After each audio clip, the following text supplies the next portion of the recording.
जलती शमा देती है प्रेरणा रोशनी के लिए, बहती हवा देती है प्रेरणा जिंदगी के लिए, जीवन वो जो बने प्रेरणा किसी के लिए। प्रेरणा कार्यक्रम में आप सभी का हार्दिक स्वागत है। मित्रों, इस कार्यक्रम में हम कुछ ऐसी हस्तियों से आपको रूबरू करवाने जा रहे हैं जिन्होंने अपना संपूर्ण जीवन ईश्वरीय सेवा अर्पित कर दिया, जिन्होंने न स्वयं अपने आप को ईश्वर के रंग में रंगा बल्कि लाखों आत्माओं को आध्यात्म के पथ पर चलने के लिए प्रेरित किया। ये कार्यक्रम ऐसी ही महान विभूतियों को अर्पित है, समर्पित है। प्रेरणा।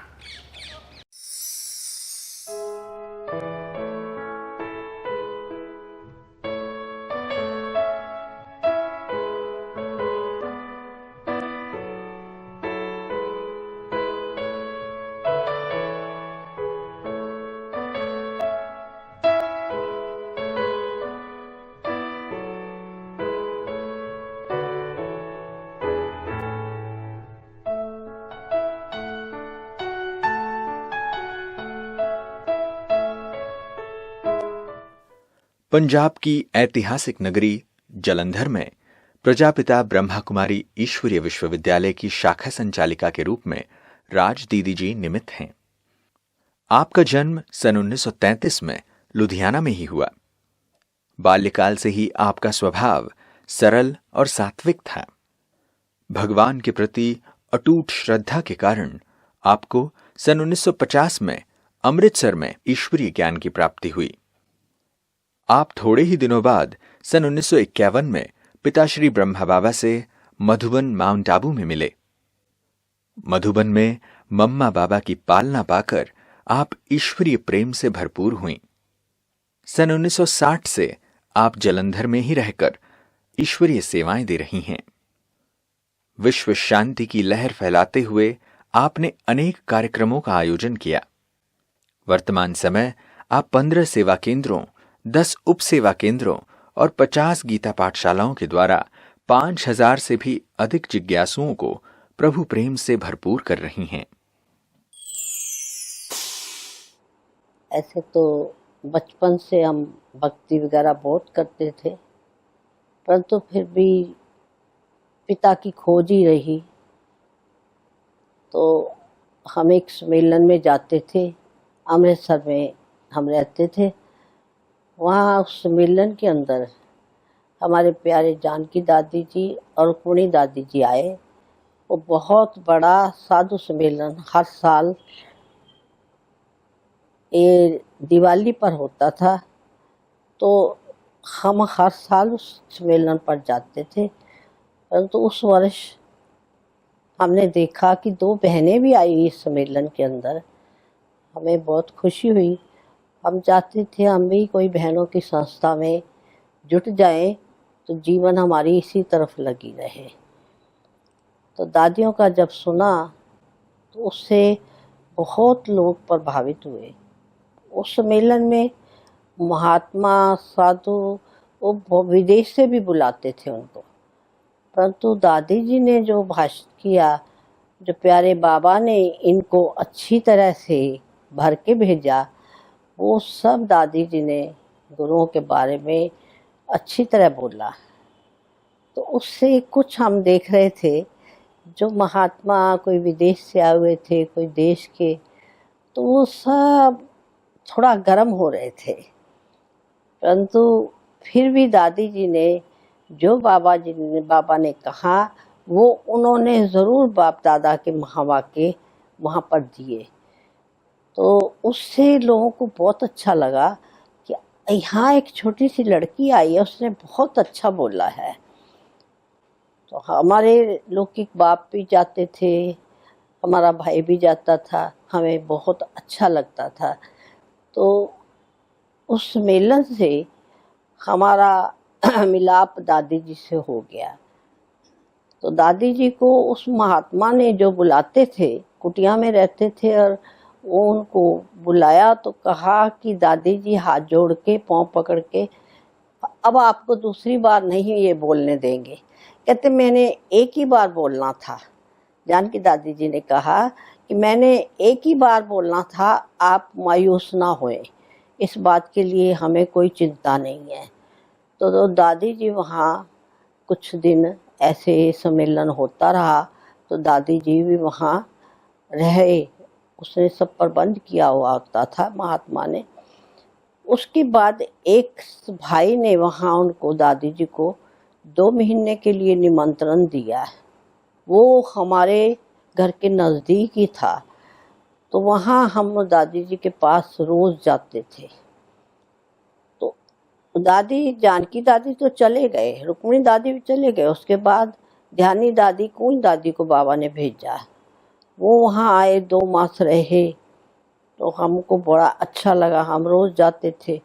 जब उनके 2 मास पूरे हो गए तो फिर इन्होंने मंदिर में इंतज़ाम किया, किसी बड़े मंदिर के अंदर। पर आप देखती हैं कि वहाँ पर जब ये कीर्तन वगैरह का नहीं, इनका तो भाषण का ही होता था, तो फिर देखना कि ये कुछ ऐसी मूर्तियों को मानना, ये करना, उससे उनको थोड़ा सा 1 महीने के बाद लगा कि हम आपको बड़ा हाथ जोड़ के उन्होंने कहा कि हम आपके आगे विनती करते हैं कि आप ना इस कार्य को कहीं और कर लें। आज तुझे कुछ देने के लिए बढ़े हैं परम पिता के हाथ। भर ले झोली तू रत्नों से, भर ले झोली तू रत्नों से, सदा रहे ये तेरे साथ। आज तुझे कुछ देने के लिए बढ़े हैं परम पिता के हाथ। वो मानव दुनिया में सदा ऊंच कहलाए, बिन सोचे भगवान जिस पर अपना सब लुटाए। लेता चल लुटाता चल, लेता चल लुटाता चल, बढ़े खजाना दिन और रात। आज तुझे कुछ देने के लिए बढ़े हैं परम पिता के हाथ। सेवा करके जिसने अपना सब कुछ सफल बनाया, उससे ज्यादा और किसी ने ईश्वर से ना पाया। देते समय दाता न पूछे, देते समय दाता न पूछे, कभी किसी की जात और पात। आज तुझे कुछ देने के लिए। तो आप देखती हैं, हम जब आए थे तो 51 में जैसे बाबा इधर भारत में आए हैं सिंध से, वैसे ही हम बाबा को और बाप दादा को मिले हैं। उससे क्या है कि सब तरफ काफ़ी भ्रांतियाँ थी, काफ़ी अपोजिशन थी। तो फिर हमने सोचा, तो मकान बहुत ढूंढा कि हमने अपने लौकिक फादर भी कहा आप मकान ढूंढो, कोई मकान किसी ने दिया नहीं किराए पर भी। तो हमको आया, तो ये दादियाँ जाएंगी तो हम भी दादियों के साथ ही चले जाएंगे। फिर हमने अपने फादर को कहा कि आप ऐसा करो, हमारे जो 3 पोर्शन है, एक में दादियों को रख लो, ऊपर में हम चले जाते हैं, दादियाँ हमारे पास रहे।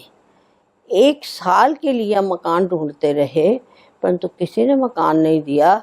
और दादियाँ हमारे पास ही 1 वर्ष रही, जिस दौरान में बड़े दीदी जी, मनमोहिनी दीदी जी भी आए, भाऊ भी आए, विश्व किशोर भाऊ। तो ऐसे, और वो लोग यहाँ तक भी कि वो नीचे लोग खड़े होते थे, कहते थे हम ब्रह्मा कुमारियों को ऊपर नहीं जाने देंगे। पर हमारे से तीसरे मकान के अंदर हमारी काफ़ी परिचय था उनसे, एक छत इकट्ठी थी, तो सारों को हमने रास्ता बता दिया कि आप इस छत से आ जाओ और क्लास करके चुपके से चले जाओ। एक बार हम गए तो बाबा ने कहा कि बच्ची, मैं कहा बाबा ये बड़ा वकील है, बड़ा अच्छा है, योग युक्त है बहुत। कहा बच्ची ये जाकर तुम्हारे सेंटर में नहीं आएगा। मैं बड़ा आश्चर्य खाया। और सचमुच जब हम पार्टी लेके वापस आए उसके बाद शरीर भी उसे छोड़ दिया, आज तक हमें दिखाई नहीं पड़ा वो व्यक्ति। तो बाबा कुछ ऐसी ऐसी बात सुनाते थे, जब कहता मैं अंतर्यामी नहीं हूँ, पर बाबा तो पता है कि बाबा सब बच्चों की हिस्ट्री को जानता अच्छी तरह से, ऐसे नहीं जानता। बाबा एक नज़र से सबको परख लेते थे। फिर बाबा की वाणी में आता रहता था कि बच्चे तुम एरोप्लेन से पत्थर गिराओ। तो उस भाई को एकदम ख्याल आता था जो भी काम करना होता था, तो कहता है बहन जी बस मैंने एक काम करना है। मैं बाबा को भी नहीं अभी बताया, बाद में मैं बाबा को टेलीग्राम कर दूंगा। जाके 70,000 पत्रा छपा लिया और छपा के उसमें मतलब उर्दू, हिंदी, पंजाबी, इंग्लिश सब डाले थे, सब डाल के और छपा के ले आया और ये अपना हेलीकॉप्टर बुक कर लिया और कहा आज प्लेन से पत्थर गिरेंगे। जिस दिन बाबा की वाणी में जो आता था उसकी बुद्धि में आता था ये मुझे करना ही, आज करके ही दिखाना है। फिर बाबा को टेलीग्राम गई कि ये पत्थर गिर गए हैं। हेलीकॉप्टर बुक कराया और पत्थर सारे मतलब जलंधर के अंदर उसने बाहर गांव तक सारे मतलब घुमा के वो पत्थर गिराए। अब जब माँ अमृतसर में आई तो हमको, हमारे से छोटी बहन थी वो शीश छोड़ गई है, उसको और हमको दोनों को मम्मा लेके ना साथ जा रहे थे। तो इतना झगड़ा हो गया, बाहर 500 लोग बैठ गए, मुर्दाबाद मुर्दाबाद। मम्मा दादी ने क्या किया, कुमार का दादी ने, वो फटाफट गए और 3 पुलिस की जीप पे ले आए, लेके और एकदम मम्मा को निकाल के बाहर। तो कहा उसी समय जगदम्बा की जय हो, सारे नारे बदल गए। जो मुर्दाबाद कह रहे थे एकदम नारे बदले। नारे बदलने के बाद मम्मा को एकदम गाड़ियों में सब ने पाँव पकड़ के और बिठाया, सब पैरों पर पड़ने लगे। हमने कहा मम्मा नहीं किसके पाँव को हाथ नहीं लगवाती अपने पाँव को। फिर लुधियाना में जाके गाड़ी मिली हमें, गाड़ी में निकल गई। मम्मा मेरे को और मेरे से छोटी बहन को लेके चले। ममता की थी वो मूरत जगदम्बा उसका नाम, सबको ही प्यार बांटना जगदम्बा का धाम। ममता की थी वो मूरत।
पहला समर्पण हमारा 8-9 महीने हुए तो रमेश भाई बॉम्बे वाले ने भी लिखा था कि पहला ये 2 कन्याओं का समर्पण हुआ था।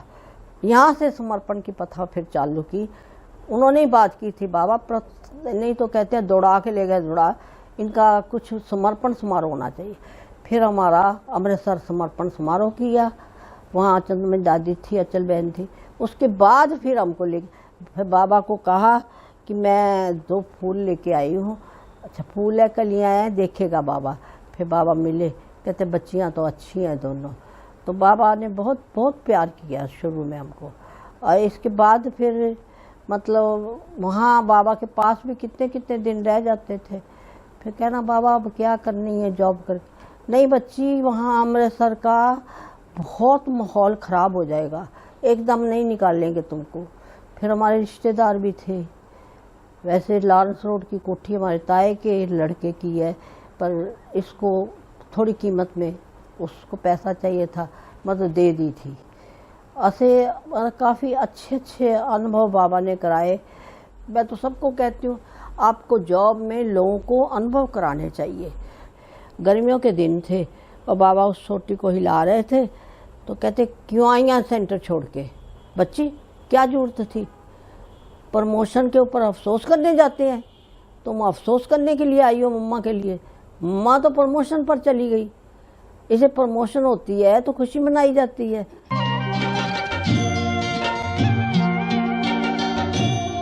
सुना सकते हैं ज्ञान भी, बता सकते हैं बातें भी,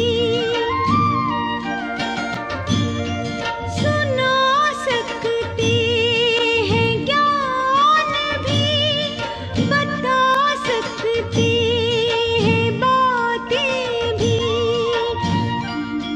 मिला है रस जो इस दिल को पिलाया वो नहीं जाता, तेरा वो प्यार है बाबा जो समझाया नहीं जाता।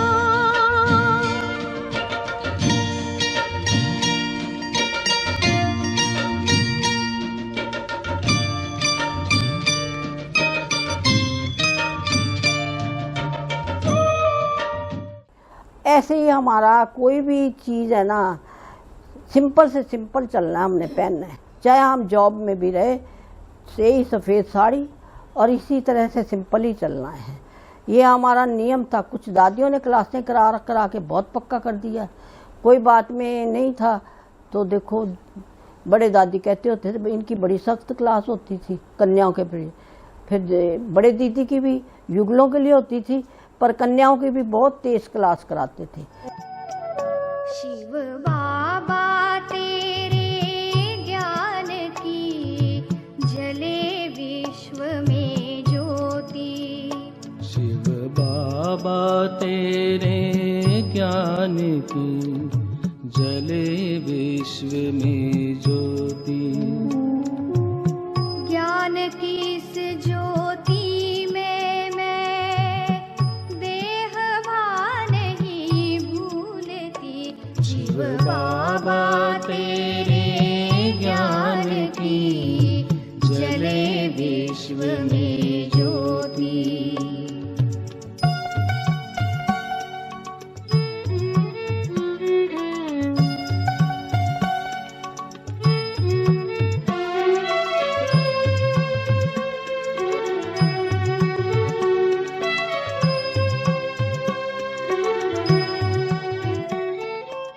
जैसे दादियाँ चली हैं वैसे हम चले हैं। हमारी कोशिश यही रही है, दादियों वाले नियम, दादियों वाली सब, कोई चीज़ वेस्ट नहीं आगे की करनी है। एक तिल भी वेस्ट होता था तो लगता था भाई बाबा के यज्ञ की चीज़ कोई भी वेस्ट नहीं जानी चाहिए।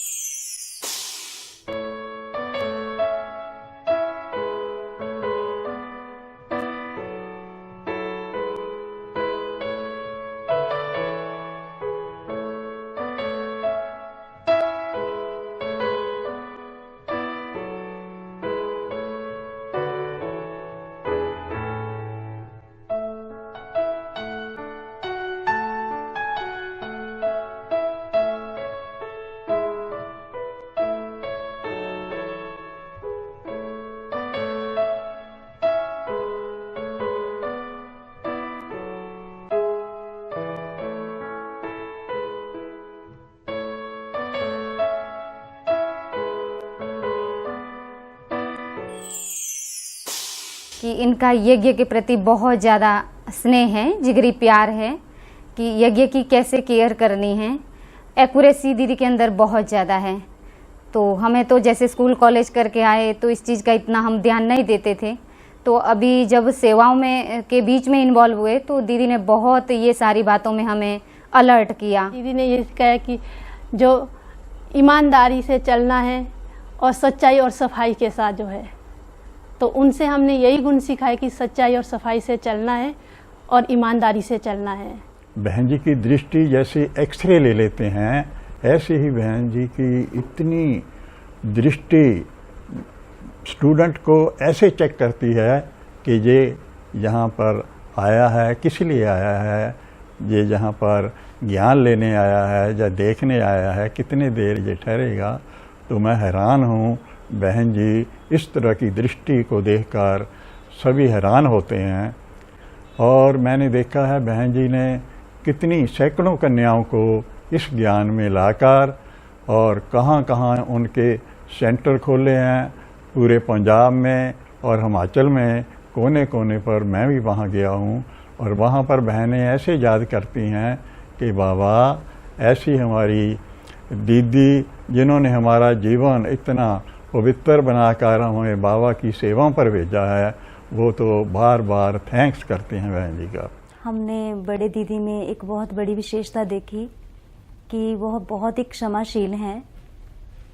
जब भी हमसे कोई गलती हो जाए तो एकदम से दीदी उसको माफ़ कर देते हैं। अगर दिल से उनसे माफ़ी मांग ली जाए तो कभी भी उसके बाद ये एहसास नहीं दिलाते कि आपने ये गलती क्यों की। दिल से माफ़ी मांग लें तो उसी समय दीदी एकदम से पिघल जाते हैं। राज बहन जी से मुझे साकार बाबा की भासना आती है। जो बाबा के बारे में पढ़ा है कि बाबा चारों सब्जेक्ट में 100% चाहते थे, दीदी भी चारों सब्जेक्ट में 100% ही चाहती हैं। तेरे प्रकाश की किरणें बाबा सच्चा पथ दिखलाती हैं। तेरे प्रकाश की किरणें बाबा सच्चा पथ दिख